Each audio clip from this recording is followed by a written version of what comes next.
Maayong hapon, Mindanao. Ako si Sara Hilomen Velasco. Misa ka na sa dili mobo sa 37 ang namatay ato sa magnitude 7.8 nga linog sa maasim sarangani nga nabati sa daghang lugar sa Mindanao.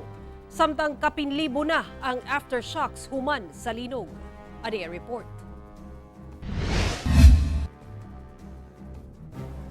Sa tala sa Office of Civil Defense, dili bubo sa 37 ang namatay tungod sa magnitude 7.8 nga linog sa maasim sarangani kagahapon.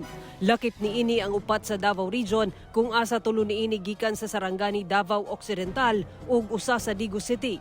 Sumala sa OCD-11 sa impormasyong nakuha sa GMA Superradyo Davao, upat sab ka tawo ang padayong gipangita, human natabunan og nahugmak nga balay sa lungsod sa Sarangani ug laing 23 ka tawo ang samdan. Sa karon anaa sa 9,000 ka tawo sa 19 ka barangay sa Davao Region ang apektado sa linog. Samtang alas 3 sa hapon kagahapon, nagdeklara na og state of calamity ang General Santos City tungod sa grabing danyos dala sa kusog nga linog. Kinihuman ang special session sa Gensan City Council kagahapon aron mapaspasan ang pagpagawas og pondo alang sa panginahanglanon sa mga apektadong residente. Samtang tungod na atol sa unang adlaw sa klase ang kusog nga linog, pipila ka mga estudyante ug ilang mga ginikanan ang nabulabog. Sa Alabel, Sarangani, tunga-tunga sa flag ceremony sa usa ka tulunghaan dihang naglinog. Saysay ni Yus Cooper Zaina nga usa ka magtutudlo sa tulunghaan, nagtuo silang hinay lang nga linog apan dihang mikusog.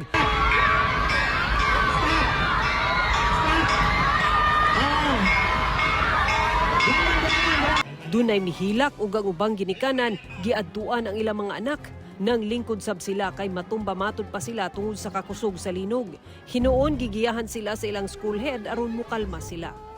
Sa General Santos City, makita sa video nga kuha ni Yus Cooper Lindili nga nagkapuliki kining amahan dihang gibalikan ang iyang anak atol sa kusog nga linog. Naka-shorts lang sab kini ug usa ka tsinelas lang ang suot samtang gigakus ang anak. Sa Davao City, sa Yuskop ni Giselle May Bungguyan, makitang milingkod ang pipila ka ginikanan sa school grounds ug ang uban midagan sa classrooms aron pangitaon ang ilang anak. Hinuon luwas silang nakauli silang panimalay.